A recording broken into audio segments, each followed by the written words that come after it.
What up? What's good, people? What is up? What is up?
Well, hello, sir. Oh, Sir, well, hi.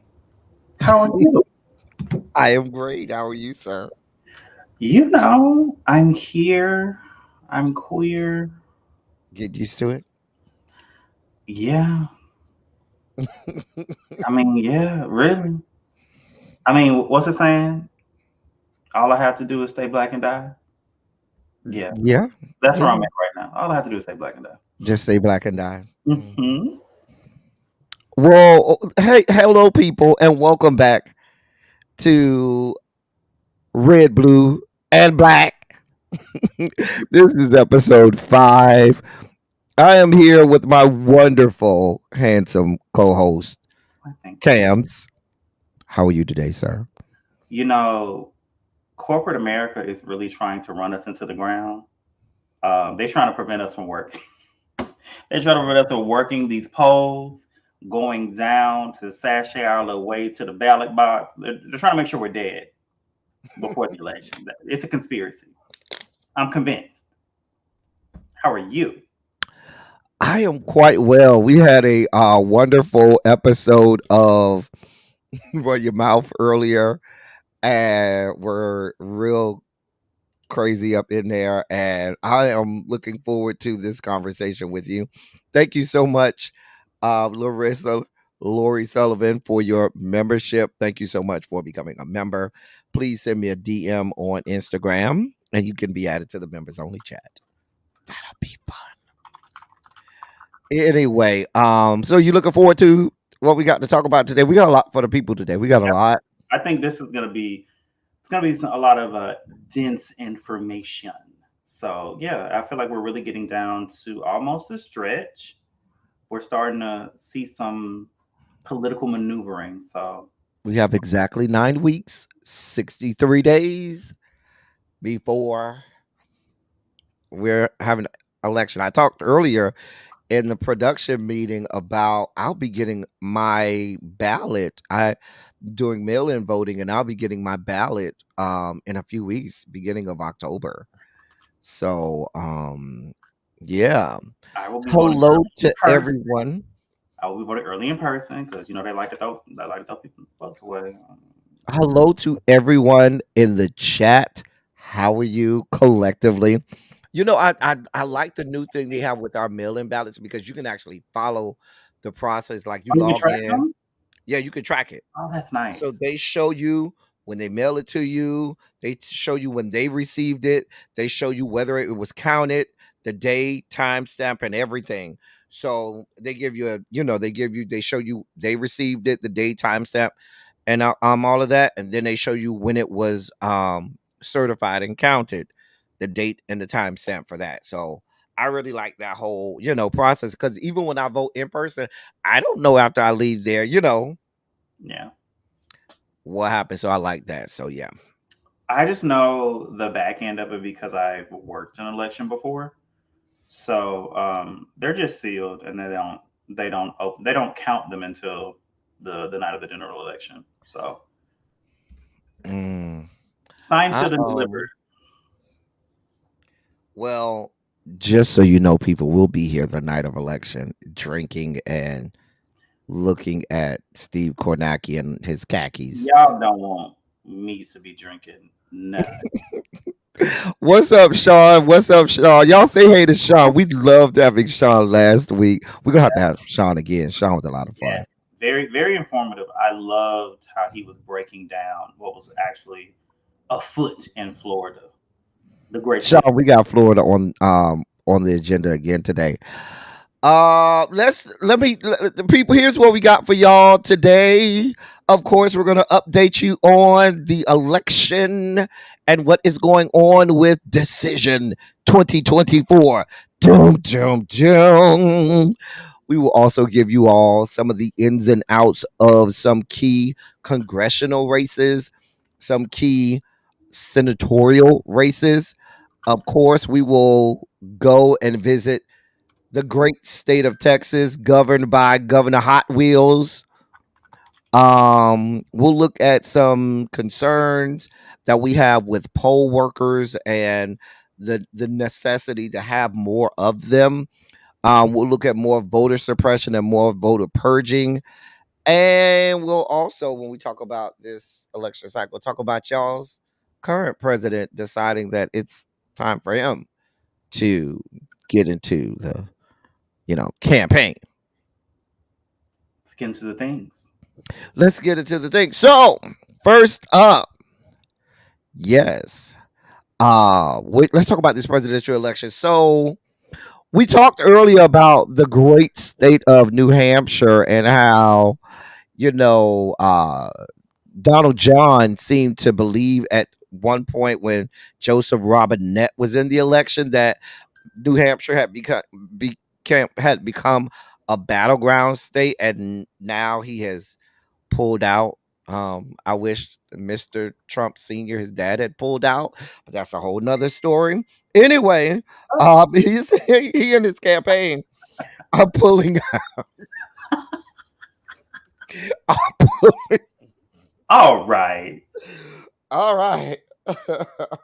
all right. I don't Mm, like. Why do we care about New Hampshire? Was that's what I'm thinking. Like they have like two vote. How many electoral college uh votes do they have? How many votes do they have? Two? four. Ooh, four. It's Like like really? the way that I'm looking at this. I'm just like, we're investing all of this in New Hampshire. Like, Let's be clear. That was his way of trolling. Uh, that was his way of being petty and trolling. Joseph Robinette. Like, let's be clear. New Hampshire hasn't gone red since God was a child. Not in the presidential election. They have Sununu as their governor who's red, but he's a centrist Republican.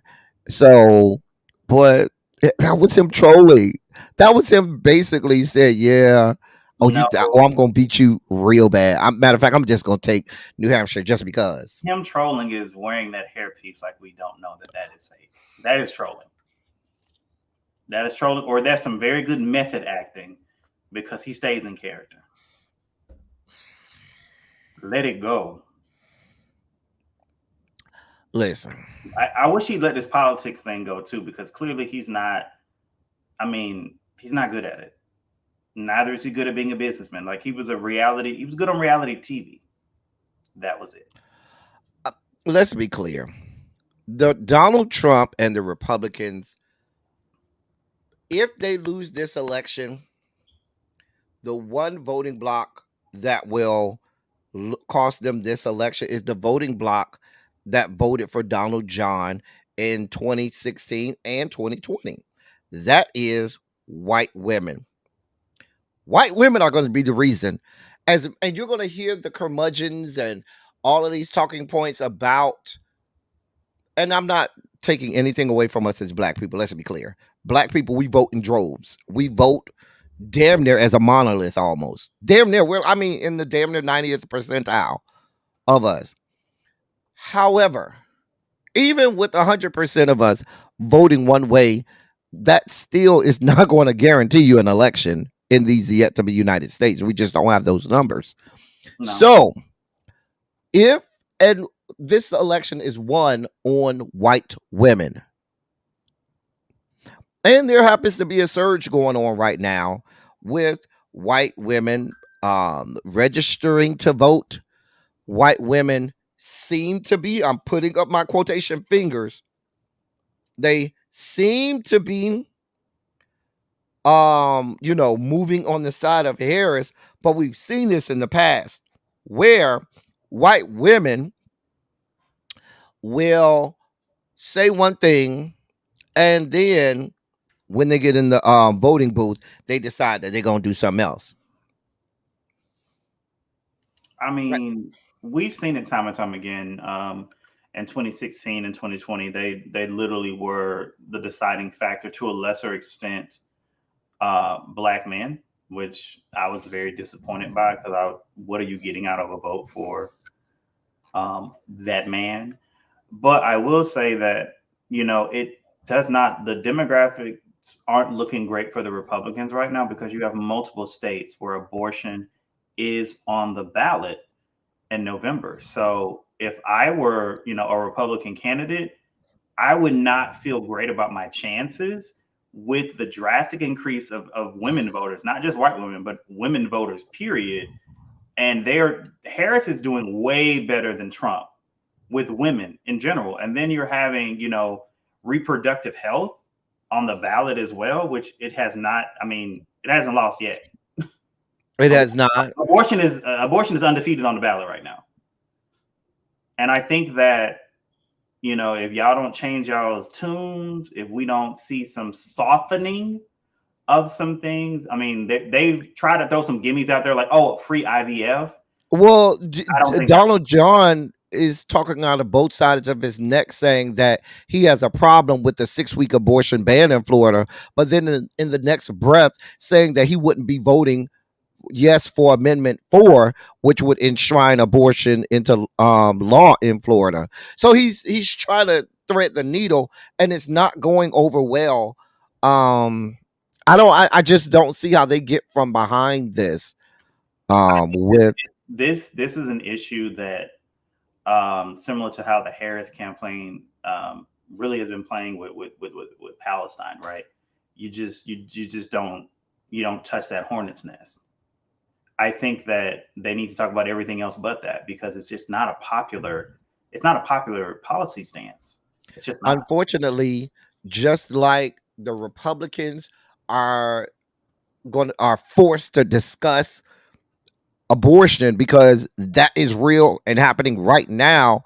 I think the Harris campaign because especially with everything that happened this weekend, are now going to be forced to discuss this. Now, here's I don't even know that this was in the production meeting, but just as an aside, what's so baffling to me is Israeli people in Israel are more right on this because they want no parts of Netanyahu and no parts of what he's been doing, and they're actively campaigning against it. But we're over here still giving full throated support to him, money, a military armament at all, as if he's right. But the people living there who have the bulk of the hostages in their family, they're like, we don't want any parts of him and what he got going on in this war. They got it right, and we are still over here on the wrong side of it. But they're not called I, anti-Semitic. I They're don't know not called, horrible names. who is we. You speaking French? Who is I we? don't know. I'm just trying to figure this out. Who is we? I don't know them people. I don't make no decisions with them people. But I will say this: like one of the issues that I have with Joseph Robinette, as you say, Robinette. I think he's very stubborn because he was like, "Well, I've been doing this international foreign relations thing for a while," and it's like, yeah, but the world has been changing, and it's like I think you need to diversify the points of view that are around you, and I think he's very stubborn. He digs his heels in, and it's just like now they. I would say part of the reason why you had to step down, it wasn't just because of that terrible debate where we thinking you giving us, Weekend at Bernie's, Diane Feinstein Boogaloo Part Two. It's really just you're massively unpopular with the youth, massively unpopular, which is a voting block that, to be quite frank, you need. If you're gonna alienate all of these young voters, we gonna get some more Trump. Well, I mean, Joseph Robinette, if you talk to inside circles, that's a big problem he's always had. He's always been the get off my lawn guy. He's always been the angry curmudgeon, as if, he's all seeing and all knowing because he has this 50 plus year career in politics. And he gets, like you said, set in his ways and will not change. And so that's why it came as such a big surprise to many people when on that fateful day on July 21st, he decided, why do I know that exact date? God help me. Because I just don't like him. Anyway, sorry. I I'm mean, not sorry. you were shouting from the tallest, the tallest of mountains. Was I? Yes. Mount Everest had nothing on where the fuck he was at. Get this motherfucker out of here. We don't Can get you blame me though? no, but like I've always stated, like there's so much nuance to this. It's just like I did not want him as the person at the top of the ticket, but my question was always who do we replace him with because we didn't have a formal process to renominate him. So who do we replace him with? I'm glad it's Harris, but I've also think she's been showing a lot more of her personality. She's way more to me relatable than Biden ever was. I think that's why some white women may like her because she doesn't come off as their mom, who they may not like. That's how Hillary came off. Hillary kind of came off as your mom who was, forcing you to do stuff and you just wanted her to shut up and leave you alone. And Kamala just doesn't come off that way. She comes across as the rich, bougie auntie that drinks and has a good time at the family reunion. That's what she gives to me. And I was like, I feel like that's relatable. Okay. She get bougie rich auntie. If you don't see it, I don't know what to tell you. She get bougie rich auntie. I'm Whenever trying to she think come if she around, gives me bougie she because gonna my have an bougie, expensive gift for you. but she says she likes to cook, and my bougie rich auntie ain't going in there and cooking. Now she gonna bring a good cake that she done bought from a sickening bakery. I'm gonna tell you that she might bring some cupcakes that are sickening. Baby, whatever she bring in, she done brought from some real nice place. She gonna sit on that good table and she's gonna look down at everybody else. That's how she's gonna look. So I she doesn't mean, come off like that to me. but like looking down on people, I just feel like that's very Capricornian trait. So Don't do that. I We don't don't do that. Do we? look. You know what my favorite restaurant I is? do kind of look down on people. You know what my favorite restaurant is for real? I like a nice, expensive rooftop restaurant with a very nice, refined menu, great cocktails. I want a nice, view of the cityscape, but I also need the height because I like to look down on other people. It's a very Capricorn like trait. I do. I have been accused of looking down on people. Like I have been accused of being elitist. I don't know. I would venture to say my people wouldn't call me elitist. My people in the chat would never say I look down on people and would never say I'm an I elitist. do. I indeed do look down on people. I look down on people? I probably do. I do, and I can admit that I do look down on people. I do, but I think she gives off like the bougie auntie. But like what you're saying about her cooking, like I mean, her mom's Indian. Like she got to be in the kitchen. Like that's just cultural. She got to be in the kitchen throwing down. And her dad's Jamaican. You know that woman can cook. You know she can cook, and she probably looks down on other people because she can do multiple cuisines and they can't do one well. Mm, She does. I mm. would. I'm not mad at it. Speaking of cooking and what might go over well, we also have to talk about how she may go further to turn the tides of the South. The South is turning. Georgia has gone purple. Yes. Right now, it's looking as if North Carolina is going to go blue. And there are other little pockets. This could, if she's able to Not too close. capitalize, maybe get Georgia to turn blue, North Carolina to turn blue. Who's to say what other states? Because let's be clear, some of these states in the South, numbers wise, have the propensity to go blue because of the numbers of black people that you have in these areas. Those are states where our black votes can actually affect and change some things. Absolutely. I just think that the demographics absolutely support investing more in and the South, the Southern like area in general. Tracy, yes, the person that they have. Yeah, and we're going to talk about that. Don't worry, Tracy. We're going to break that down in just a little bit. Don't worry, Tracy. We're going to talk some North Carolina, North Khaki Lackey. Who am I, PD Pablo, North Carolina? You know what I'm saying? Harold, we would never look down on you, Harold. We would look down at other people with you, though. Because Harold be judging people. Oh, Harold, that's a Southern church lady. Expert adjudicator. Expert adjudicator. Judgment oozes out of the pores. Hat tilted to the side at all. Okay. Okay. Ciao. It's not nothing bad, Uncle Jay. I got y'all. North Carolina. I got y'all. Uncle Jay, I got you. I got you. They just chose terrible candidates, is what I'm going to say. And it's having some impact, which is why they're doing. But I think it's a little deeper than that in North Carolina. I do think it's a little deeper than that. But do you think the candidates? Oh no, I'm not saying that the candidate isn't helping, but I think there's other things also that can help with North Carolina as well. I think it's a combination of things. When Trey came over for a round, Harold, and he didn't wash properly, you judged him.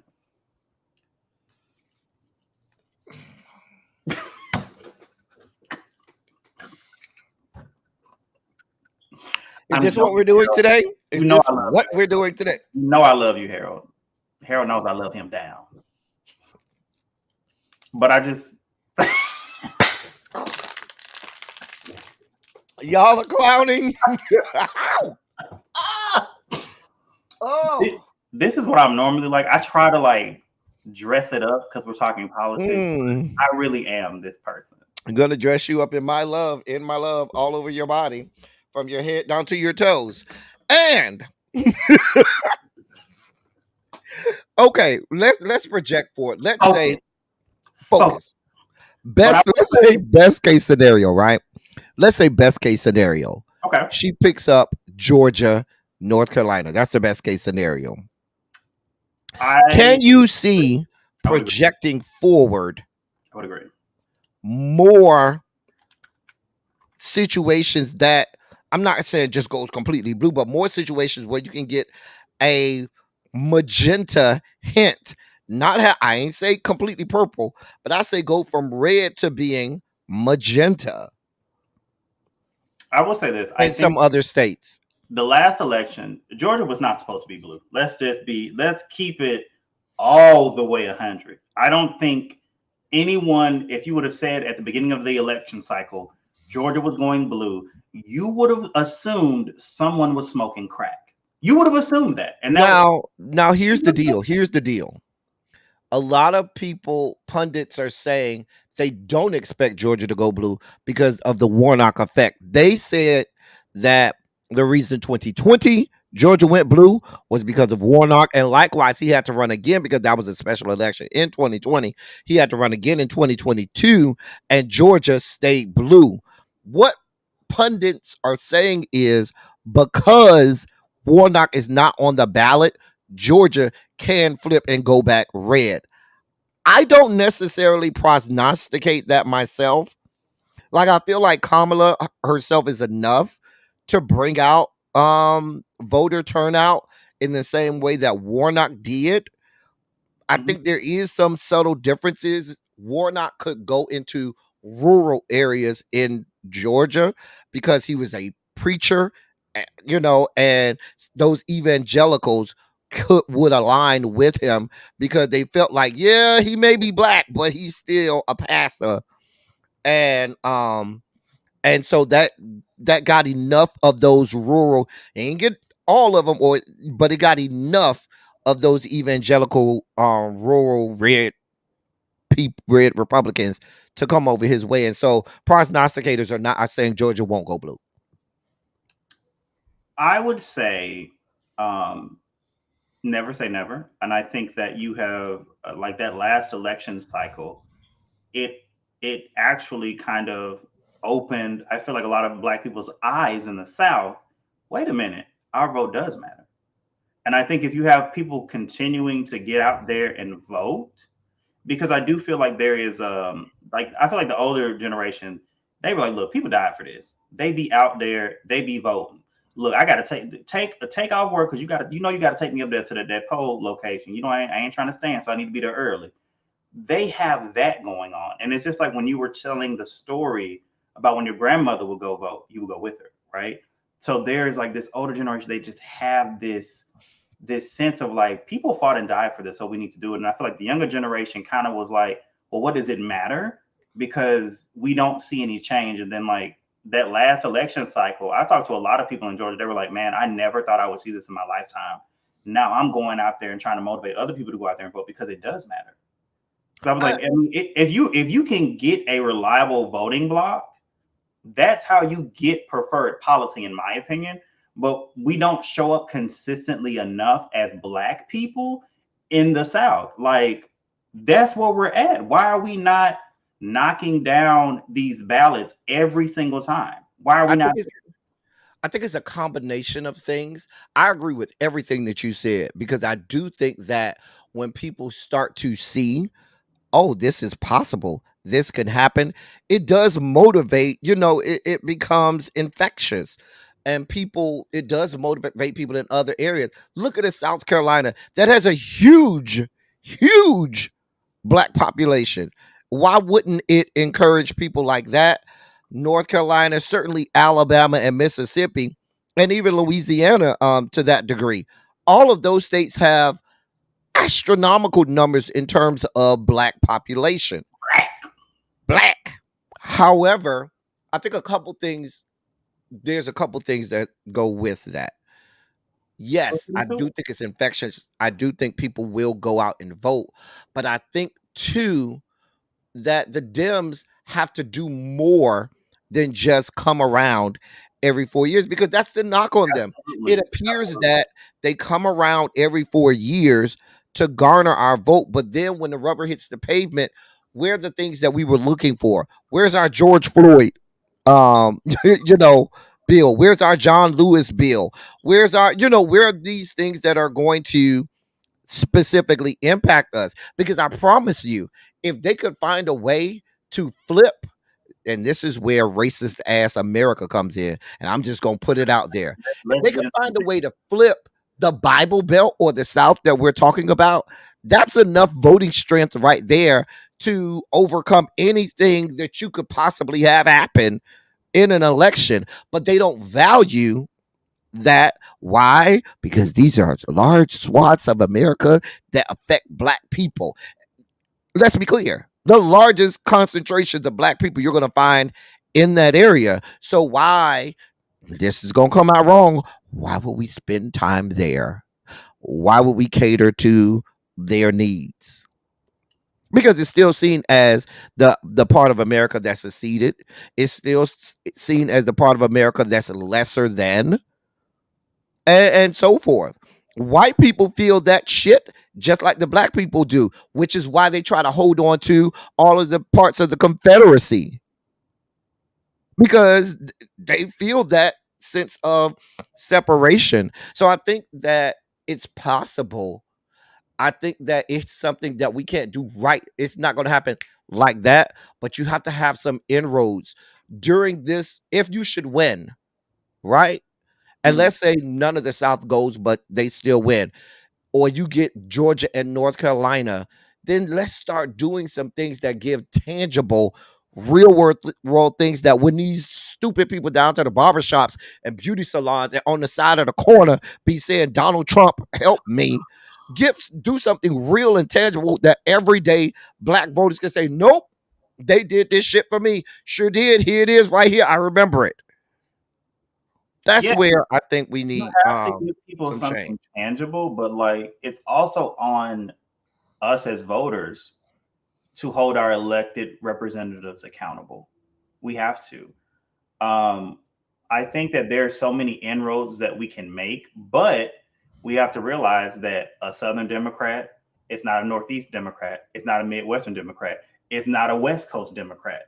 Like, yeah, we're a Big Tent party, but we need to modify the message to who we're speaking to. And I think that when you look at the top 10 poorest states, 9 of them are Republican. There's a lot of things that we can do to eliminate poverty, to take Hmm. the burden off of the working class Americans, that I think would resonate well. Because In the South. you have to say, like, it's not a hand out, it's a hand up. We want you to be on your own 2 feet stable. And if we have to get a safety net, because some people fall, but we want to make sure that when you get back up, you're stable and you're standing on your feet. I think that there's some messaging that we could do there, because that's what really the tax implications are for the Harris, you know, ticket. That's what it is. But if you can't put that into tangible terms to the average voter, like under this plan, your taxes wouldn't change at all. Hey, this is what we're trying to do to fight inflation. You know, what are the everyday concerns that people have? And I think sometimes we get so up here with it that we Hmm. need to really like start at the bottom. And I think that's how you win the South. You have to literally go like, what are the people constantly saying? What are these issues? How can we help alleviate some of that, that pressure? Because a lot of people are saying the economy this, the economy this, the economy this, the economy this. It's not really the economy, it's inflation. But you don't want deflation either, because I that's mean, because if we're being honest, the economy quite is doing quite well. If we really want to look at the grand scheme of, for rich, getting very bougie, globetrotter, for your echelon uh, of citizen, I would say yes, it is. is that what we're doing? 401k, it's King, you know what I'm saying? Stock portfolios are doing quite well. I mean, you're Oh doing great. You're God. eating great. But what about everyone else? I'll tell you, what about everyone else? I know you were born on the, January 1st, so you're very self-centered. You think that you're the bee's knees, but what about everyone else? We got to make sure everyone else is doing well. We know you I read, said the economy yeah, for is you. doing well as opposed to um where it was 4 years ago. Let's be clear. It is. Uh, Now the problem yes, is that economy here's the has problem. improved. Because the economy is always when these economists and people look, they judge the economy to me Hmm. based on how well these large conglomerates and corporations are doing, whether or not they're taking in money hand over foot, which they are, Yeah, which they are. Now the problem is this shit is not trickling down to everybody else, because let's be clear, we got a little bit of something. Well, some of us ain't getting no stimulus check. I ain't getting not one because they said I ain't qualified, but that's another story. Um, so let's pause there. The but fact, no, no, the no, no, point that the fact that you didn't get no stimulus though goes into my earlier point. You're not an don't average worry American. about why I didn't get You're not a an average American. stimulus. I'm glad that you conceded that point. Now continue. Whatever. But the point that I'm making is for, for the everyday citizen. What you know about the I'm not everyday? doing this with you. What you know about the everyday American? You didn't get no stimulus Oh check. God, I'm not doing this with this young man over here. I'm not doing this with this young man.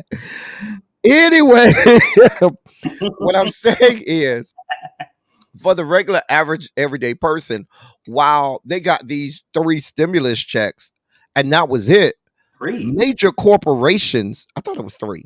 I Who thought got? it was maybe it was 3. I don't maybe it was 2. Maybe it was just 2. I don't know.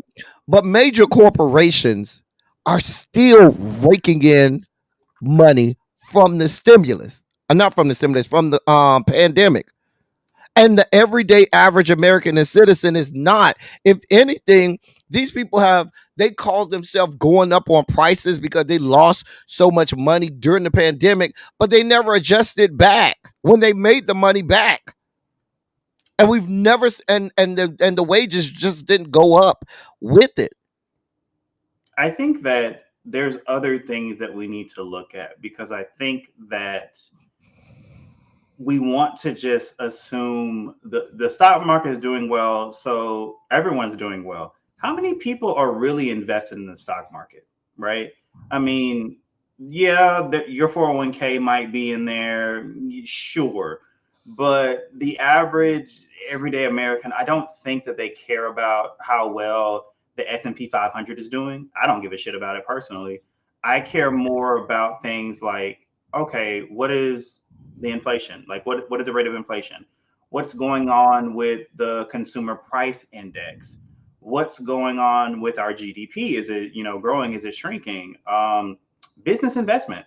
Are they actually reinvesting into the business? Because that to me is a cause of concern because every time we've had these large financial meltdowns globally, it's because you see businesses not really reinvesting in themselves. There's a lot of stock buybacks to artificially inflate the stock price, which makes it look good. But like it's easily manipulated, just like the unemployment rate. That doesn't account for people that just gave up on looking for a fucking job. When I'm literally seeing people are saying, I have turned in so many applications and I still have not gotten an interview. Like, and these are people that are trying to work. Like, you got to work to eat. So, I think that there's multiple things that we can look at, but I think that when you want to boil it down to, oh, the stock market is doing well, I don't care. I do think it goes to you got to get down to the soil, to the base level, kind of like what Kamala said.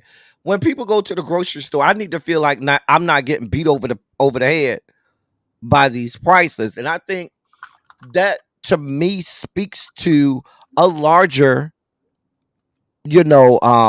swath of the electorate than anything else. And you had a lot of the quote unquote economists and things like that were saying, oh, that's not going to work. Oh, that's not going to help the economy. Because that's why I was saying in the beginning to them, the economy doing well means these large global conglomerates and major businesses are making money hand over foot, while we down here at the bottom are over here barely, scraping by. And so for those economists whose pockets are lined by some of these same corporations, let's be clear, when they start to hear that you want to do something for people on the ground, for people, actually trying to live, then that presents a bit of a problem, which is why you saw sweeping pushback even from the Dems when Kamala announced that. You saw sweeping pushback from everybody on both sides when she said that. And I think to everyday Americans, they were like, hell yes, somebody needs to do something about this. Yeah, I mean, when you really look at it, a former executive of Kroger basically admitted what we all knew to begin with any damn way. A lot of this inflation is just driven by corporate greed. Mm-hmm. Because if you're having record quarter after record quarter after record quarter after record quarter, you're price gouging. It's I mean, it's not, the hard part is proving it. But we know you're price gouging, and I just think that we focus so much on corporate profits and not the broader economy. We focus on the people at the top that are concentrating wealth, because the people, every time that they're like, is an economic meltdown, they buy assets for pennies on the goddamn dollar. They do it every single time. Every time some goes under, here they go buying it. Buy low, sell high. And it's disconnected from Main Street. It kind of gives me the flashbacks of the Occupy Wall Street, right? People were just very frustrated with that, because they're just, the inequality that's going on, the way that the middle class has continually been shrinking, continually. And you have these people that are multi-billionaires, they continue to get rich. And They always win. Here's what's so oxymoronic about the shrinking of the middle class.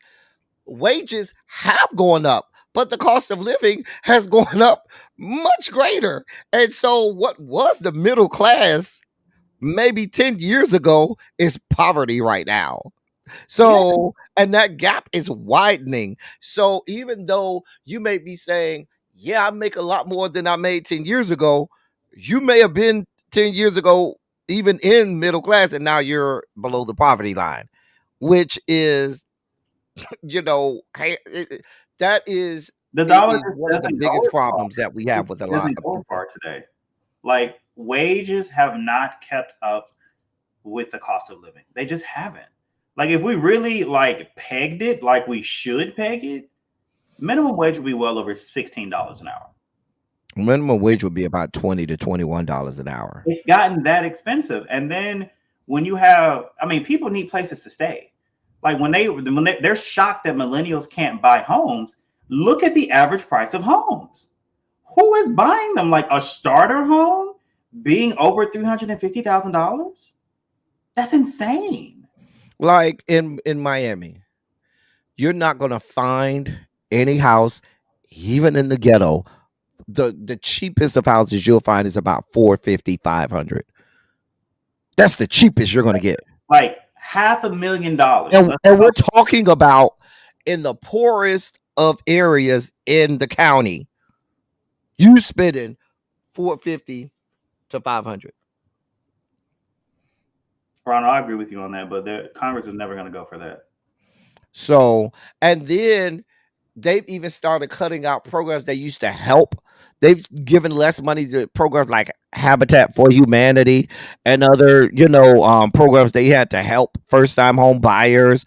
They've even cut those types of programs out. So it's insane. It's insane. And I certainly think that on both sides, a lot of times they just get the economics wrong. They really get that part, I say that we solve for X and we're not looking at what X should be. We just do the formula. Well, I think Because we've even always done it this way when we're doing like economic relief, but it's like where are we going to see the biggest return on our investment? And to me, that's always investing in the middle class and working class Americans because it's going here, to stimulate the economy because they're going to spend the money. here's what I need you to answer for me. I really, this is not a rhetorical question, sir. So I need a real answer for this from you. I'm Okay. trying to understand how, when asked, every poll that we've seen at any point always say that Americans trust Donald John to help in terms of the economy than anyone else.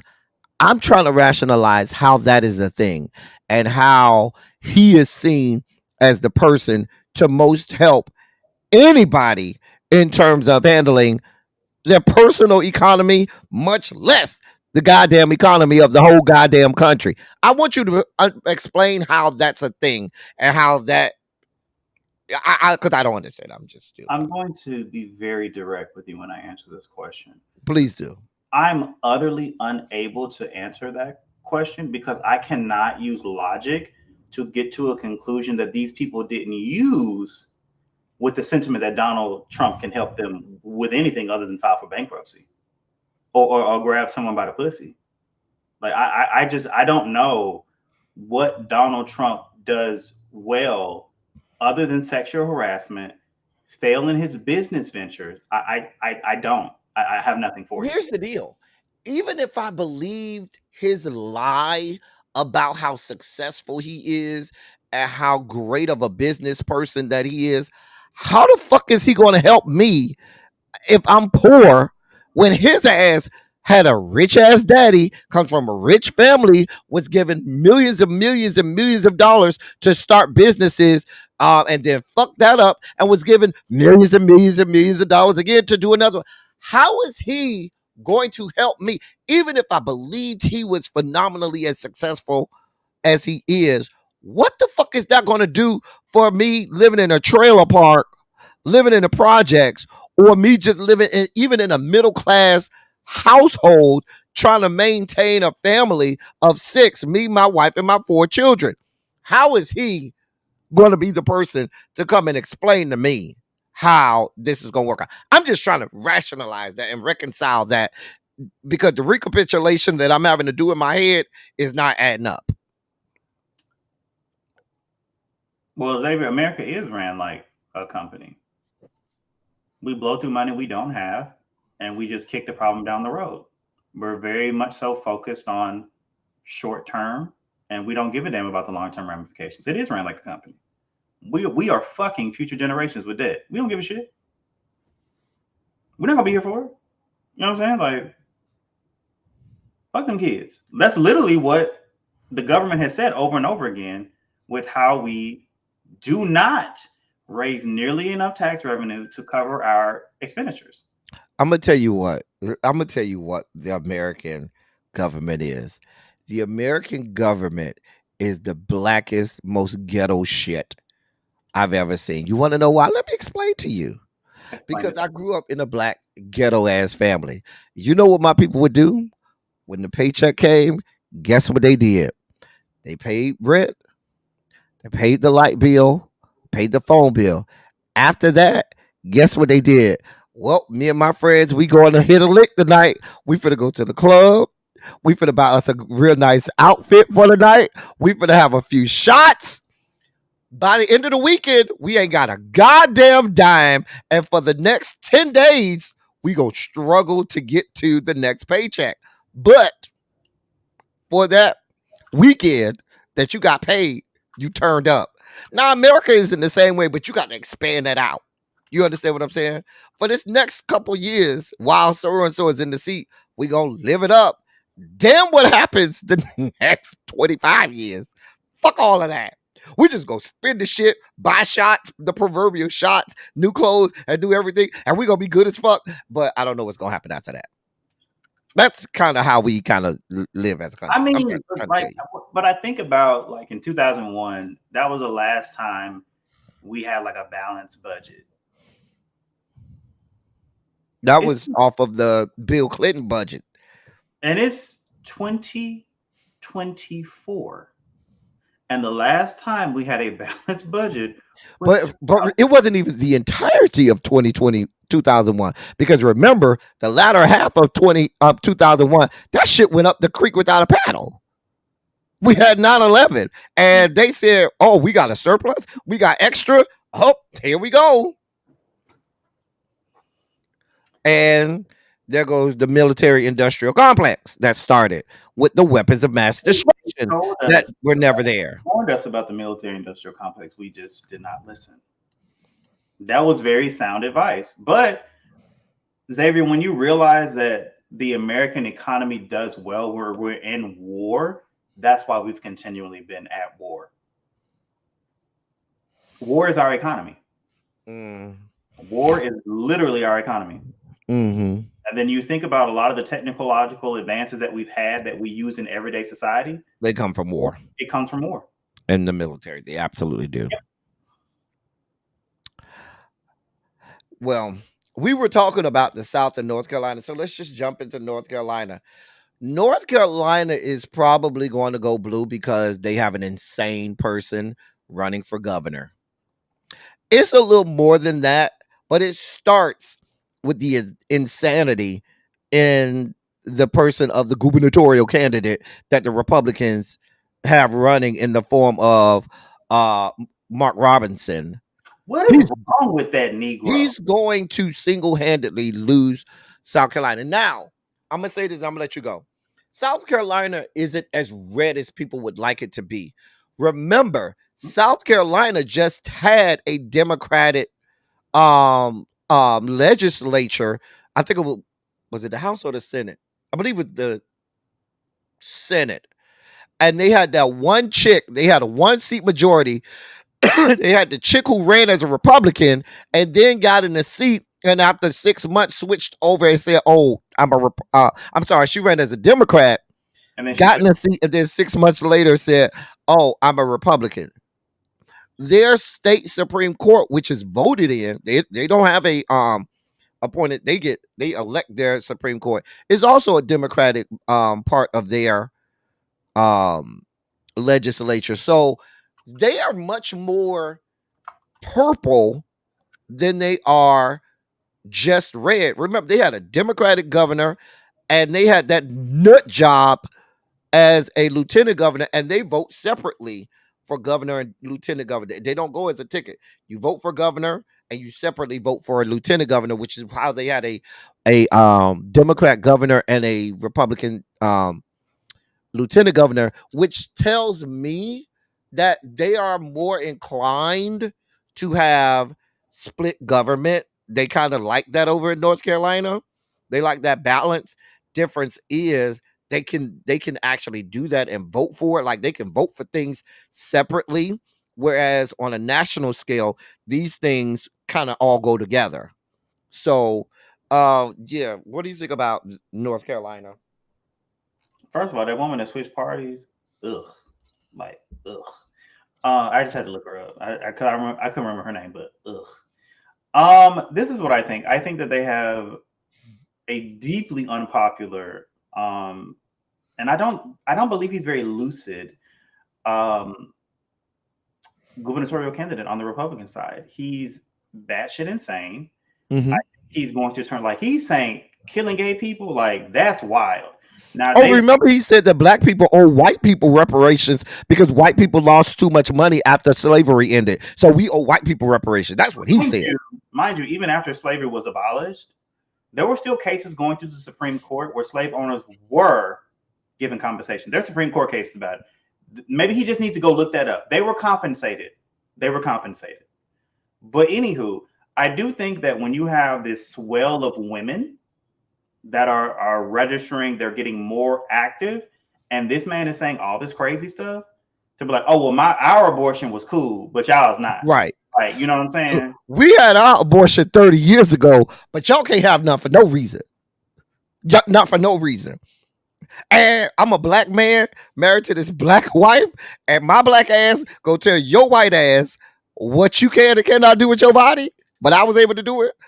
I don't think racist ass white people are going to like that, or want that to go I that way. think that white people are used to being in that position where they just tell you how it's going to be, rules for thee and not for me. White people are very used to that hypocrisy. Coming Not from from a black, black person. oh, sir, what are you doing? You get up there. When we tell you to tap dance, you do it. That's what they're looking for from him, and I think he's gone rogue a long time ago. He just says stuff, and it's just like, I mean, and to your point, I think that North Carolina is one of the states similar to Virginia to me, where Hmm. they're not as ideological. They're really looking at the policy positions of the candidates, because you could vote one party for Senate, but then in your local House race, you're voting the opposite way because that benefits you more. They're looking at it more of a holistic thing. And I would say like Americans tend to like divided government because it's not that much change. If you're doing well already in America, you're not struggling, you don't want there to be all this rapid change. Now, when you're not doing well, you would prefer it be one party that can push through policies that are going to help people like yourself. Not that you would be in any way associated with the average everyday American, being in your Ivy Tower and all, but What the hell are you talking about?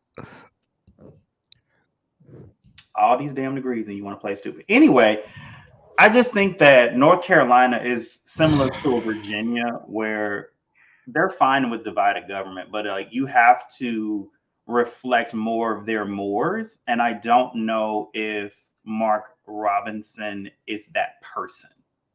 I don't think that he's doing well, because like it was supposed to be a toss up. Now it's gone back to lean to Democrat because of the women that they're polling. Now there was like, nah, we're not voting him. This dude's crazy. Like, I don't think you should be able to tell people what they can do with their bodies. I just don't. Like, if she want to have that abortion, go for it.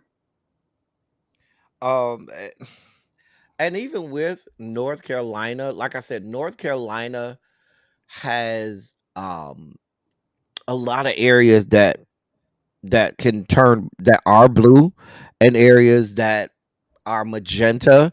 Of course, they have their rural areas that are red, but they have some magenta areas, as I like to call them. They aren't quite purple. They lean red, but they can, go blue.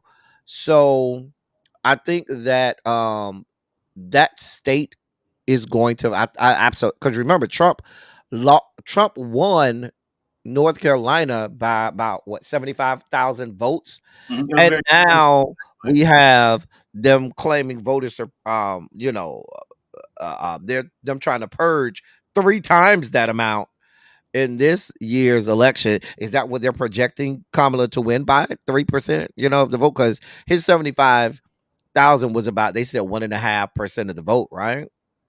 yeah, So if they're trying to purge three times that amount, 225,000, are they projecting him to lose um by what, 3%? Because that means that he would lose, that Kamala would win by 3 points, right? Because that means she would make up the 1.5 point that he lost by, plus the another 3 points, right? If I'm doing my math right.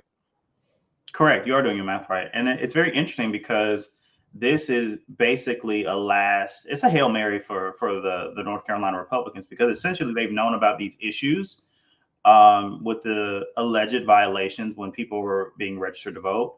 And just for people, what we're talking about, I don't want them to not be in the know. What North Carolina is saying, that they're purging 225,000 voters.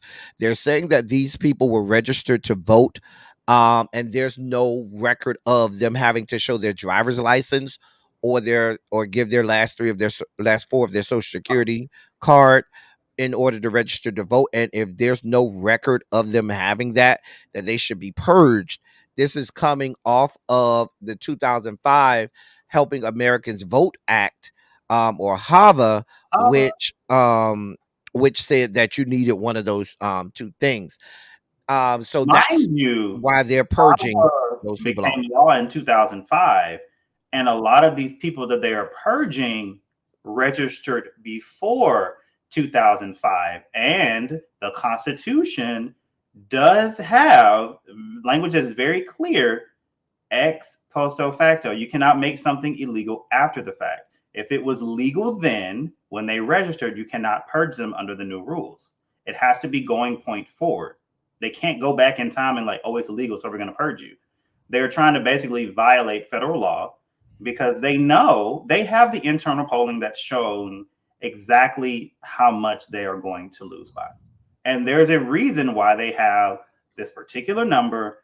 I will say one thing the Republicans do is they can go on them voter rolls with almost surgical precision and get rid of the right people so that they can win an election. So they feel I what I'm guaranteeing you is they feel like Trump will lose within that 3% margin, which is why they're purging exactly that amount of people. That's just like in Mississippi. There was a case earlier last fall where they had a voter turnout and they had 33,000 new registered voter, and then they purged 34,000 the next month.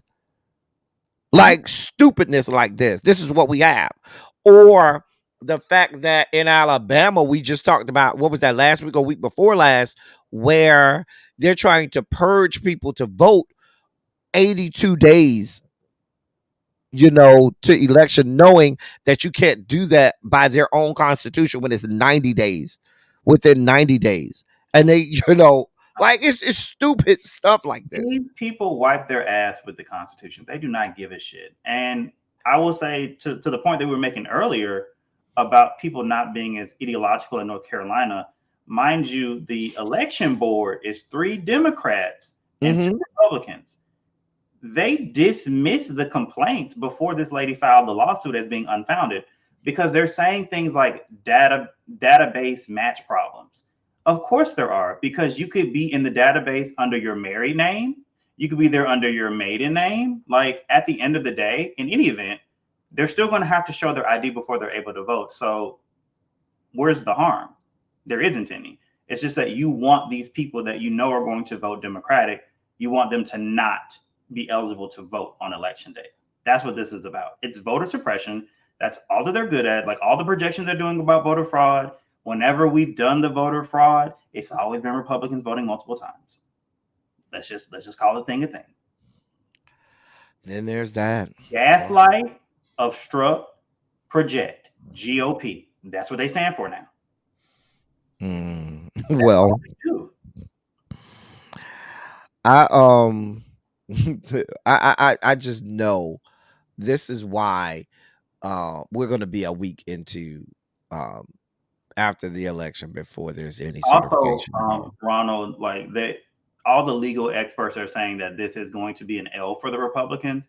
However, what they're going to do is they're going to take a lot of these election lawsuits that are nonsensical, have no fucking merits, and they're going to spin this story about the deep state denying Donald Trump his rightful victory. The election was stolen, part 2. Mind you, polling right now, because they love polling. Polling is saying that he's going to get drubbed. Like that's what polling is saying, and that leads us to our next. And this election is the Electoral College, but I don't even want to get on here and talk about how I think that's bullshit in 2024 anyway, because every single time a person has lost a popular vote and still became president, it's been a goddamn Republican. Their policies are not popular. Land doesn't vote. People do. Well, I don't know that we'll have electoral college problems, because right now in 5 of the 7 swing states, we have senatorial elections, and those Senate elections are actually helping Kamala. So the help is being given up as opposed to the help coming down. Normally, in normal presidential elections, a popular presidential candidate will help the down ballot races. They will help senatorial races or other congressional races. In these senatorial races in Nevada, Arizona, Pennsylvania, Michigan, Wisconsin, these are actual places where the senatorial candidate is up quite a few points and is actually helping Other places where they're not, they didn't think they were in contention, but senatorial races might help. Now that Biden is off, Ohio with Sherrod Brown, who's doing well against Marino over there.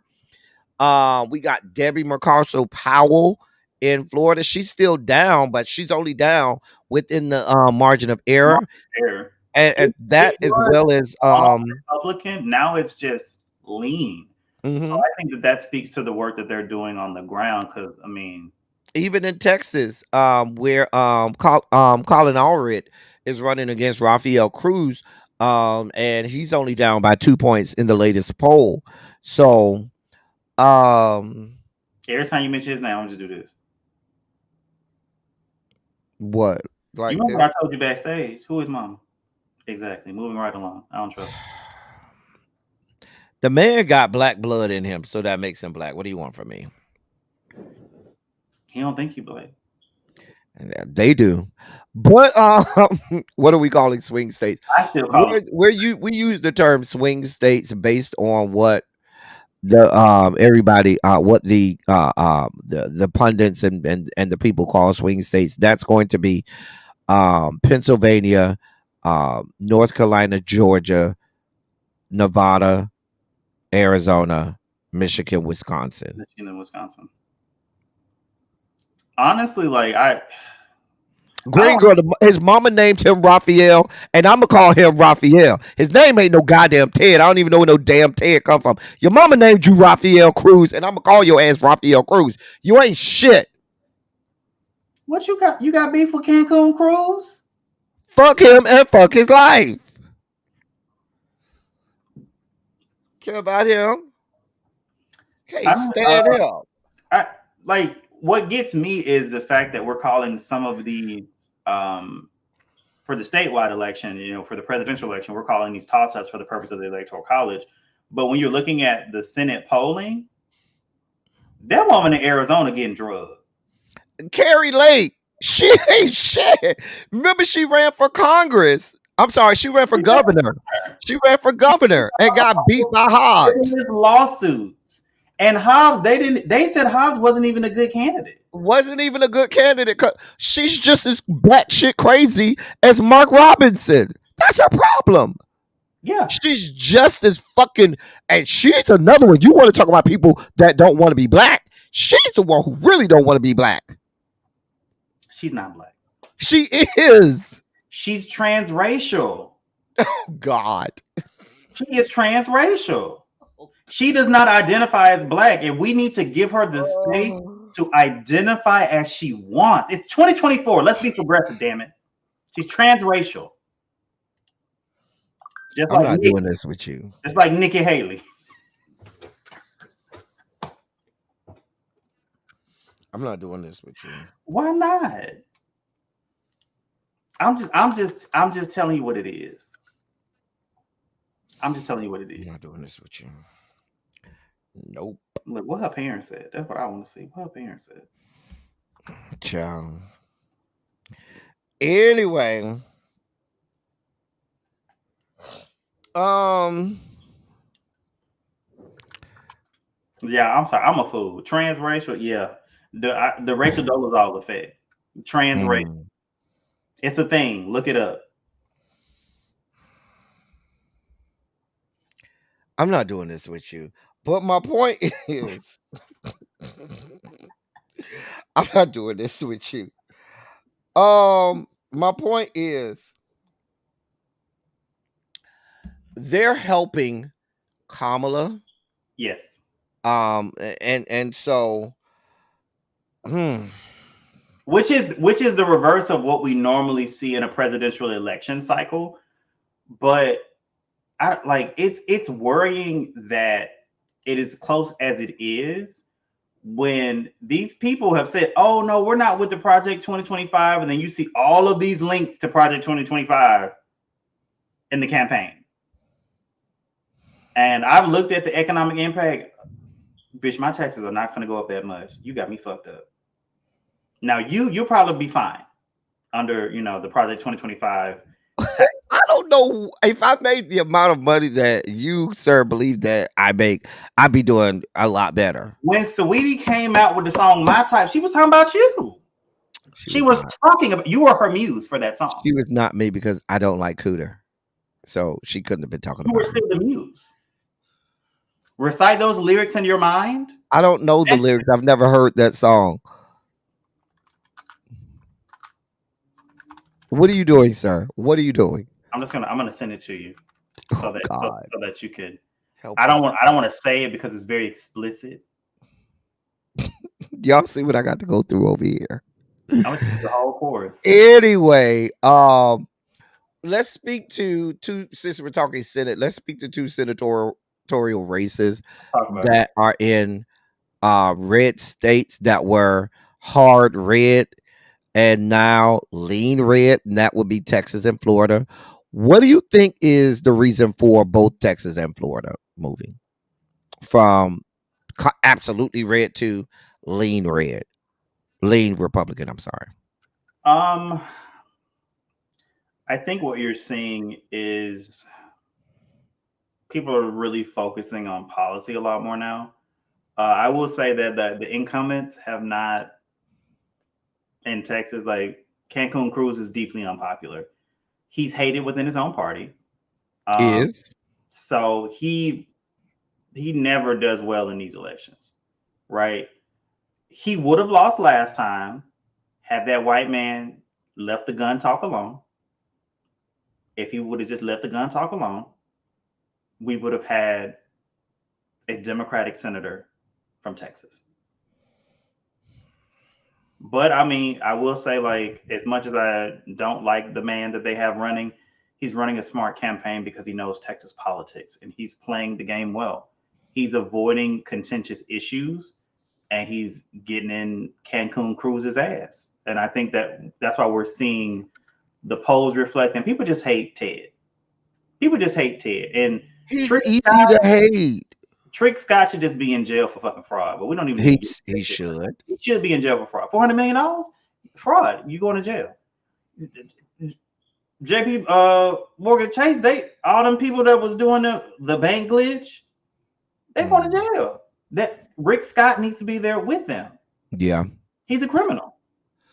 I think Trick Scott was not liked. I don't know how Trick Scott got 2 terms as governor. That was beyond my level of comprehension, but that's another story for another day. I think you talk about rigged elections. I promise you, I swear those were rigged. However, his stances, like you're the senator of Florida that has the highest concentration of seniors in this country, but openly saying that you want to get rid of Medicare. Like, I'm just trying to make sense of that and get rid of Social Security. You are the senator for the state that has the highest population of seniors.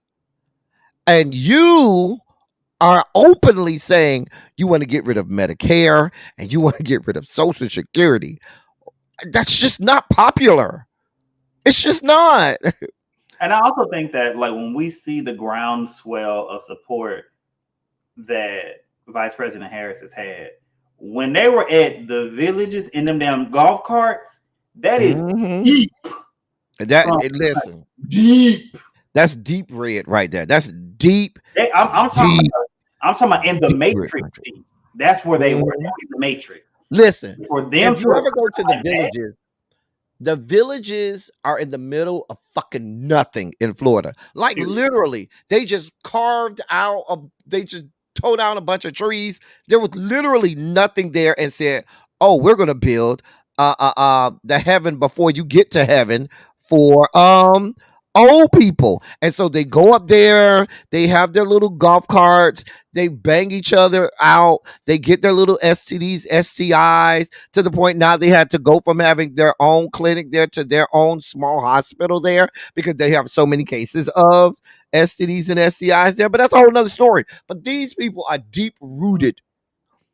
These are all of the boomers, the baby boomers, deep rooted in their Republican politics. Even the black people there. because these are some of those black people that never switched over from Republican to Democrat. I'm just telling you what I know. So for them, they do have their own zip code. Well, I mean, it doesn't take a lot. Depending on the population, they will give you a zip code if you get the population for it. However, um, these people are staunchly Republican, and they even have feet on the ground. So that tells you that Trump is not popular. Neither is DeSantis anymore, and likewise, neither is um, Trick Scott, which is helping Debbie McCarcel Powell stay. Now, Debbie McCarcel Powell is closer in her race to winning than Kamala Harris is, but she's helped Kamala Harris get closer to Trump than Biden was. And here's my question. Here's my real question. You know what we're not talking about week after week after week that I'm surprised that we're this close to and we're not talking about? Y'all tell me how y'all feel about this in the chat. I didn't even tell Kamz I was gonna bring this up, but it just came to my head. Where the fuck are the Obamas? Where the fuck are they? The fuck out the way. Because we're supposed to talk about how Biden is saying that he's about to go on the campaign trail, and that's the last fucking thing that we want is him to go on the goddamn campaign trail. But you're talking about the Obamas, who are loved by both Dems and Republicans. Why are they not out there getting votes and campaigning for Kamala? They could be down there. Obama was the last Democrat to win Florida. Why wouldn't you have him go down there? I think because even within the hair, because I read an article about this. I don't know whether you wanted to talk about it or not, but I should have sent it over to you. But there are some insiders have said that there are some tensions within Harris's team because you have, Harris loyalists, and then you have sort of the Obama alumni. And as we know, former President Obama was not Team Harris. He was not. He sure was not. Team Harris. So I think that there's still some infighting. And I think that post DNC, like they're gonna do the shit that Dems do and potentially shoot themselves in the foot with the infighting. But we're post DNC now. We're 2 weeks out. I know they're gonna shoot themselves in the foot somehow. Like, look, only the DNC can snatch defeat from the jaws of victory. If there's a way to fuck it up, by golly, they will. Ronald Dobbins says they'll be there when we don't have a lot of times. We don't have this ain't time to be like, oh, well, let me think about it. We don't have that type of time. People will start getting ballots the end of this month. Ballots will be mailed out by the end of this month. That's 2 or 3 weeks from now. That's 3 weeks from now. People will have literal ballots in their hand and begin to cast the votes. We ain't got time for you to be talking about, let me see what my schedule is like. No. And even if you don't have the best of, even if you don't like Kamala as much, for the sake of what is at stake, you're supposed to, say, let me do what I got to do. Let me go now. I don't want to be on the wrong side of history with this.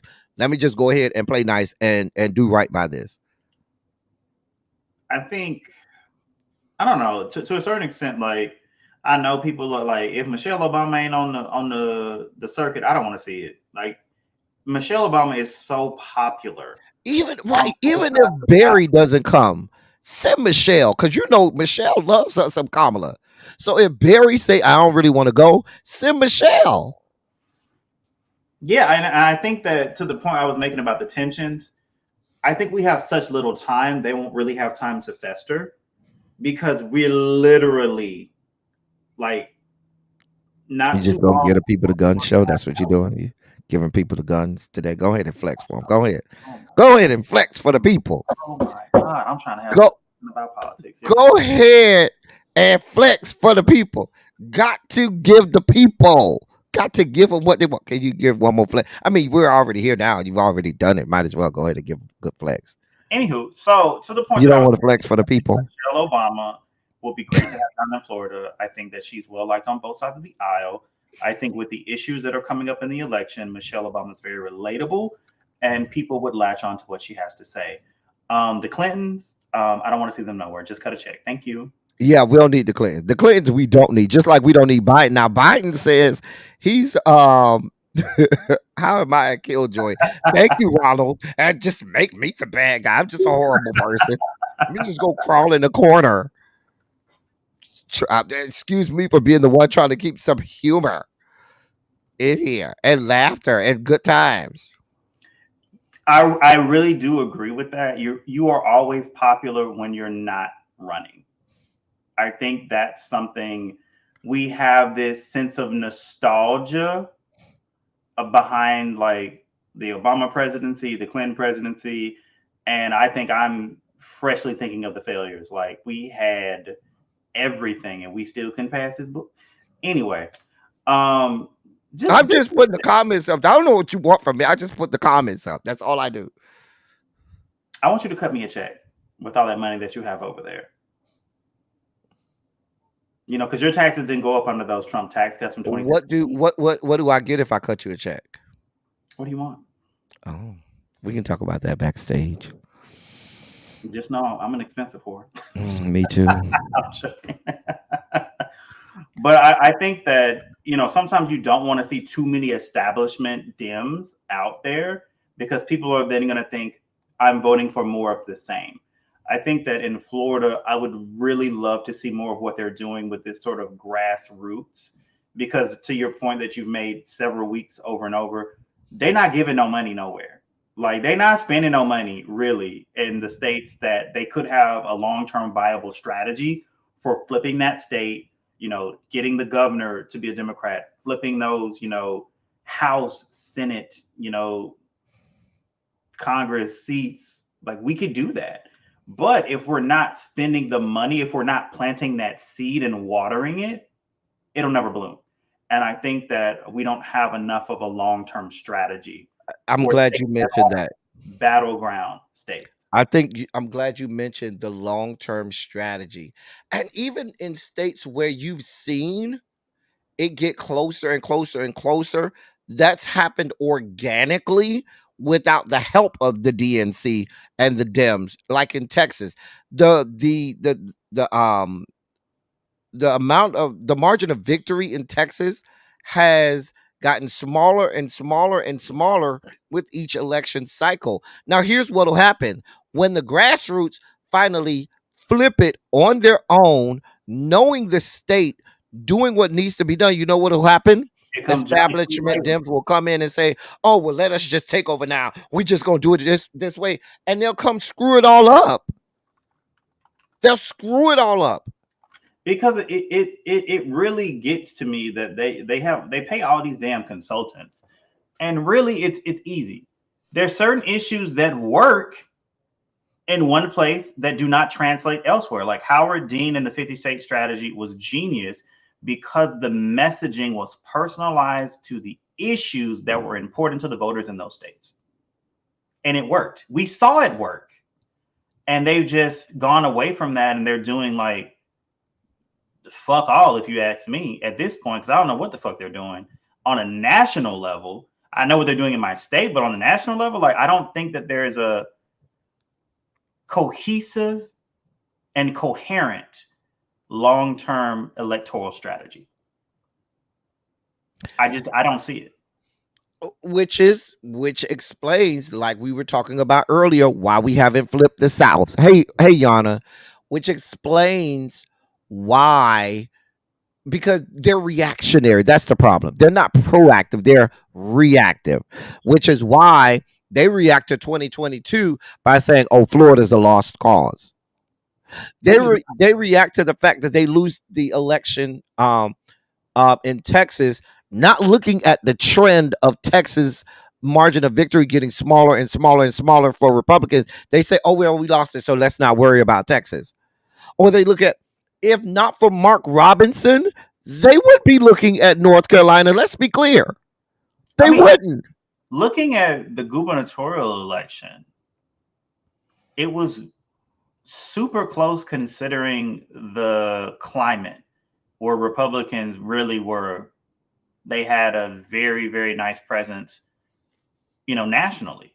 Mm-hmm. And it literally, the last election in Texas was the closest gubernatorial election since 2006. And we can't just write off that progress that these grassroots people on the ground are making, because we don't have to win everywhere. We just need to win where it counts. You can strategically put Yep. money into states. You can get a return on your investment, but you have to have someone with the cojones to make that the strategy. Because we do And great in urban areas, but the suburbs is low hanging fruit, to be quite frank. you know what else is low hanging fruit? Even in rural areas, college towns. A lot of colleges are in rural areas where you can make in a deep red area a pocket of blue. You can make a pocket of, I can tell you the perfect example in Florida. You have Tallahassee. Tallahassee is in the middle of Republican, deep, deep, deep, dark blood red. And you got this one little circle of blue because you have it's three colleges in that one city. Likewise with Gainesville. Gainesville has the largest university in Florida. Well, no, I'm sorry. I take that back. Florida International has passed them, but probably the second largest university in Florida. And Gainesville is in the middle of red country. Not at least if But they yeah, wouldn't have said nothing about guns, I'm telling you, it would have been different. so I think that I think we need a better long term strategy. Just better long term strategy. I I Um, I am co-signing this so hard. We need a long-term strategy because I feel like they're looking at Trump as like this immediate threat. And what I see is if the Republicans lose this election, they're jettisoning the MAGA's gone. They're done with MAGA. Just like the Tea Party. Okay, we're gonna use you until we can't. When you become a liability, you're gone. So we need to be looking at and planning what's next after MAGA, because Project 2025 ultimately that is what they want to do long term, and they're going to get a politician that's savvy enough to not say the quiet parts out loud. and and Then and, what and are we going to do? you gotta think long term as well, only because you're not going to be able to run on abortion all the time, because even if it does, you don't get a federal law with it. Most of these states are putting it on the ballot, so it is becoming law within the states, and so you won't be able to continue to run on that. That's helping us now, and thank God it is we need the help. But eventually you're going to have a much more long-term strategy where you say, okay, we're not just running to defeat Donald Trump. It's not just about defeating him. It's about doing things and being proactive and seeing things ahead of the curve so that you are prepared to, to meet people where they are when the time comes. So I definitely think You that's have to be oh looking. yeah. I mean, I need us to be looking at what is our plan to get to 2050. I need them to be looking that far ahead. I need them to be looking at what are the issues that we experience in these states, in these regions. Let's focus our platform around those things. Because if we're going to be the big tent party, we need to be the big tent policy party. We need to have a policy for goddamn everybody. If Can you we out there in rural locations, we're concerned with, rural hospitals closing. Let's subsidize that so people don't have to go 300 plus miles to get basic health care. You need to be talking about the things that are impacting people. Even these, MAGA people that stay in trailer parks, they're raising the rent on trailer parks. All these companies are consolidating. People can't afford to stay on the trailer parks anymore. Speak to that. poor trailer parks, poor trailer park trash. Um See, Listen, y'all. Oh, it's you already all been up about there. an hour and a half. You see Can how we you talk? all up there Can we looking talk down some on those SCOTUS people? next week? I really want to talk. We have not talked SCOTUS yet, and I do want to talk some Can I SCOTUS. be honest with you? I don't want to talk about them motherfuckers. Like I every do. time, every time I think about them hoes, I get upset. Well. That I can. What we need to, and we're going to have to, to give the Dems some about SCOTUS. The fact that they still have not, they didn't come in full throated trying to expand SCOTUS is beyond my level. My I whole mean, thing is I need they've had 9 justices since there were 9 circuits, if you recall, and uh, so we have 13 circuits now. Why don't we have 13 uh justices? I'm just asking. I think that's fair, but I would be fine with 12 and getting rid of the 5th. Well, then they ain't gonna never let you get rid of the 5th. The 5th is where democracy goes to die. I keep telling you people that. But I also think that we need a Andrew Jackson type of president. Okay, Supreme Court, you made your decision. Now enforce it. That's what I want to see. When they come up with this all sorts of cockamamie legal reasoning, okay, we'll enforce it. We're not doing it. What you gonna do now, Roberts? What you gonna He do? ain't shit. He ain't shit. He ain't been shit. When history is told, he will go down as the Chief Justice of arguably the worst iteration of the Supreme Court in the history of this country. I'm just gonna put it to you like that. His court will go down as one of the worst courts that we've ever had on the Supreme Court. Would they are really saying that motherfucker's terrible. But I feel like we need to bring shame back into politics because the shit that Clarence Thomas has been allowed to get the fuck away with. Did you say Cheney as in Dick? Shame. Bring shame. Oh, shame. I thought you said Cheney. That word is so foreign to you that you didn't even recognize it when I said it. What do I have to be ashamed about?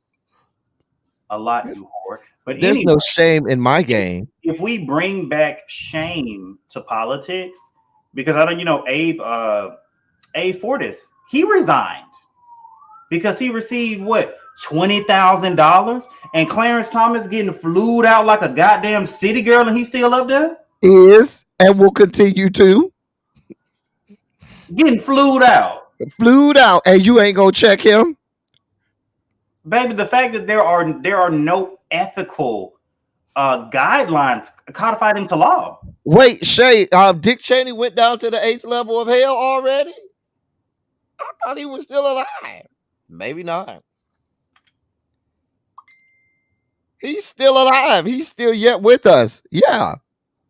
He 83. Not for much longer. Yeah, I thought he was still. He has all his residences already built on the 8th level of hell. Mm-hmm. I mean, Alito. Honestly, we do need to get into the thing of the things with the Supreme Court. Alito has lost a lot of influence on the Supreme Court, and that is why I'm watching this election so closely, because I need that motherfucker gone. Why? First of all, most of these people, a lot of these people that are about to vote were not even alive when Clarence Thomas was appointed. Like, he was appointed after Thurgood Marshall by Daddy Bush, HW. Yes. He was appointed by HW, by Daddy Bush in like 91. Clarence after Thurgood Marshall retired. Yeah, he was a replacement to Thurgood Marshall. Yeah. That's why I say like some people are skin folk and not kinfolk. So but my point that I'm making is he has been on this court for 3 decades. That's not odd. Why is he still here? I mean, are you like what? No, what I'm saying is, or still on the Supreme Court? What I'm saying is, even for the Supreme Court, his tenure is extremely. Let me see, longest tenures on the Supreme Court. Let's look this up. Longest tenures on SCOTUS. William O. Douglas, 36 years and 209 days. And he's scheduled to beat that. The longest serving one at 32 years, though. Right. He's right behind him. But you got to think about John Roberts has been in there for 18. John Roberts been it up, but he came under the sun bush. George Yeah. W. appointed him. Like it. That's ridiculous. William O. Douglas got 36. Honestly, you know what? I'm gonna say this. I'm gonna say this. If Harris can appoint someone to the Supreme Court, you know who I wanted to be? Goddamn Obama. That's who I wanted to be. I wanted to be Obama because we have not had a former president since William Taft. Interesting. And I thought Taft was a shitty Hey, president, but he was good on the Supreme Court. That would be interesting. I would love to see it because,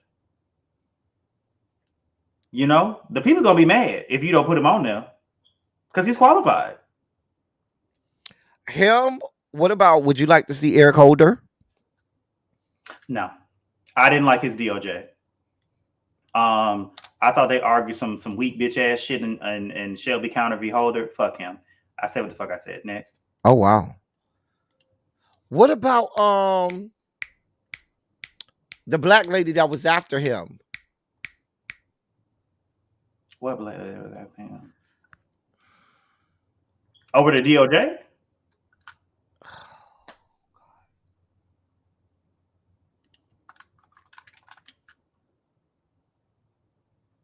Hold on. I got some. We gonna look this up. We gonna come back next week and talk about Mary Lou Leary. That's not who I'm talking about. Oh, no. It's gonna come to me. No. Anyway, or was she before him? It'll come to me. Because no, Loretta Lynch. Loretta Lynch. That's who I'm thinking about. Loretta Lynch. Loretta Lynch. Oh, I couldn't think of that woman's name. Wasn't she before? Was she before him or after him? She was after, because after Loretta Lynch was Jeff Sessions' trash. Oh dear God, help us. Yeah. Dear God. My former senator. That slack-jawed yokel. Damn it. But no, we need to talk about the Supreme Court next week. Let's put it on the agenda. That'll be on the agenda. I feel like we're hyper focused on the election, but there are so many things that the Supreme Court could still fuck us over on that we need to be concerned with. Including said election. Period. Because a lot of people are already worried about how they're going to come in and fuck shit up anyway. Yep. But I still think that Clarence Thomas is the worst Supreme Court fucking justice. Have you read this motherfucker's dissents? I have. And they're scary. No. And the scarier part is that sitting federal judges start to use them, copy paste. Oh, let me just copy paste what this bastard wrote in the dissent. Eileen Cannon? No, not just her. Not just her. There are several of them. But I wanted to call her out specifically because he will write his own dissent even when there's already an official dissent and add an addendum to that just for the purpose of being on record saying, yeah, I know there's somebody else writing it, but just so you know how I feel, here's some shit that I farted out that I want y'all to read. He ain't shit. I mean, when he was talking about affirmative action, like, people don't realize that the legal logic he used to say that we don't need affirmative action, it would have also gotten rid of interracial marriage, and it would have further gutted voting rights. Like, people need to realize this motherfucker is dangerous. Oh, he's very dangerous. Right? Now, he's very dangerous. A 50-page dissent, and you talking about taking us way the fuck back. But I also think it's sad that when we talk about politically, the best time for us, it was fucking Reconstruction. That was the best time politically for Black people. Right. It sure was. That's when you had the first Black people in Congress. You had so many firsts for us politically, I should say, at that time. And then Jim Crow came and it went to hell in a handbasket. Sir, we have done a lot today. Tanya Tuckin. Okay. People. I like her. I like her too because she don't play no games in that courtroom, and she's actually fair. I will say that she's fair. She doesn't give off partial at all. I do want, now that we have Katanji, I do want a black male, a real black male, not a Clarence Thomas, but I would like a black male on the Clarence Thomas is just transracial. You have to like accept your transracial brethren. right. So that's why I want a black male. I mean, I knew what I was saying, sir. You know what? Let's talk about Supreme Court noms. Let's Yeah, we'll delve into the Supreme Court and Supreme Court I'm nomination. thoroughly impressed with Ketanji Brown Jackson. Like I'm loving, loving Ketanji Brown. She did an op-ed a couple of days ago. I saw that was really, really good. Really, really good. But honestly, Sotomayor, like I'm still impressed with that lady. I'm still impressed with her. She's sharp. She's thinking about retiring though. She's old. She is. And her health is failing. So she's 70. So it's about time. Yeah, Miss Jackson, because I'm real nasty. Not as nasty as Teddy though. He's filthy. Really, that's what we're doing, sir, Mr. Speaking Co-host? truth to power. That's what we do every single episode of Red, Blue, and Black. We speak truth to power. Do we not? That's not the truth, though. You left out the truth part. You being filthy? Yes. You having no shame? Because you have nothing to be ashamed of, so you say? Right. I have nothing to be ashamed of. I'm experienced the driven snow. The driven snow that's had cars driving over that bitch for weeks. And with that, ladies and gentlemen, please put a Shondo in the chat if you have enjoyed this week's episode of Red, Blue, and Black. Did you enjoy not Harold coming back to call you filthy, just like that DL trade that came over and wasted that man's time. I didn't have no DL trade over Miles. I'm talking about Harold. Oh, Harold? Yeah, well, then there's that. You know Alabama to land a DL here. Listen, I enjoyed y'all. If y'all did not enjoy me, I enjoyed y'all. Did you enjoy yourself today, sir? I always have a good time. I feel like every week I'm becoming a little bit more comfortable. Yes, you get more into the swing of things, and we love it. We need you. Can you give us one more flex? One more good flex. Give the people what they want, please. You know my man watch this. He's not going to cuss me the fuck out. Absolutely not. Your man got to understand that you're on entertainment now, and people gonna look at you.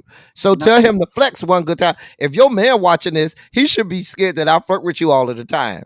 He ain't mad about that. He can't come whoop me. He ain't gonna make my mouth look like ketchup because I flirt.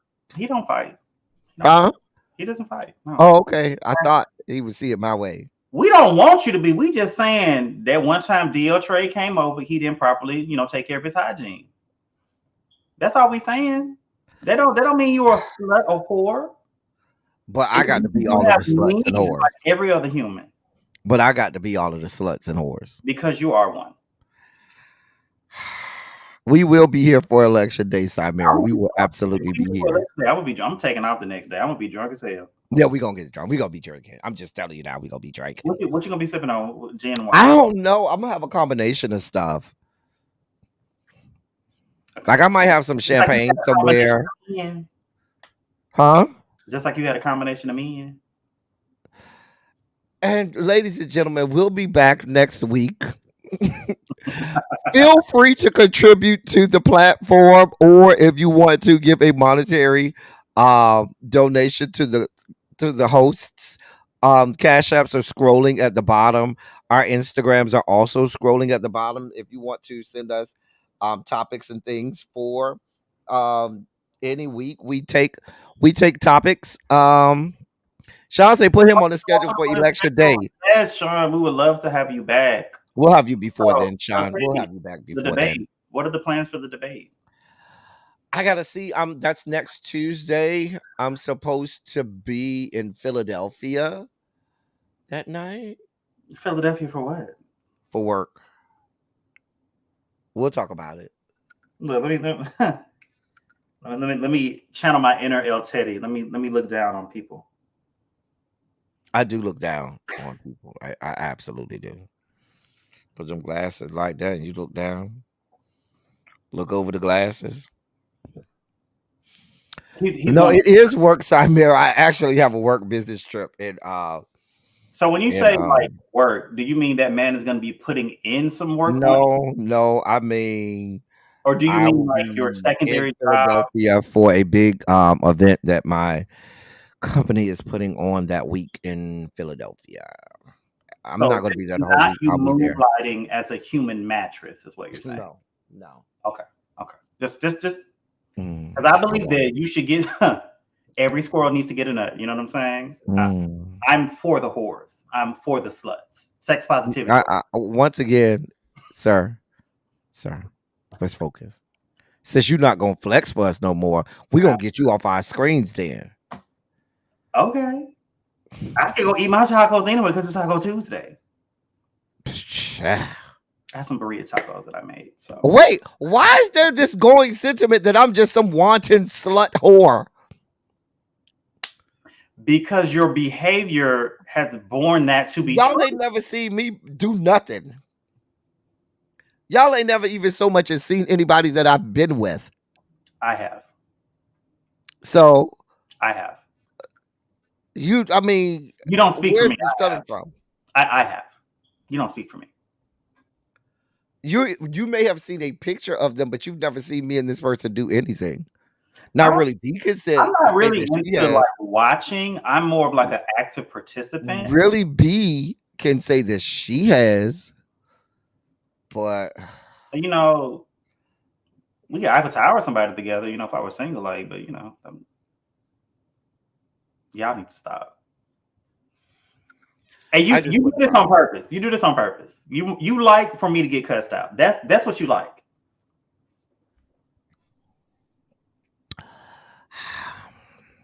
Harold, you see what I go through? Mm. They'll take his body count. Shit. Don't do that, Ronald. Don't do me. We Undetermined. get up off it. Listen, we are glad that you all I have mean, made I'll tell you what mine is right now. episode 5 of Red, Blue, and Black because Black. no matter if the country is red, no matter if the country is blue, we will always be black. And El Teddy will always get that pipe. Amen. And with that, we'll be gone. See y'all next week. Bye, y'all.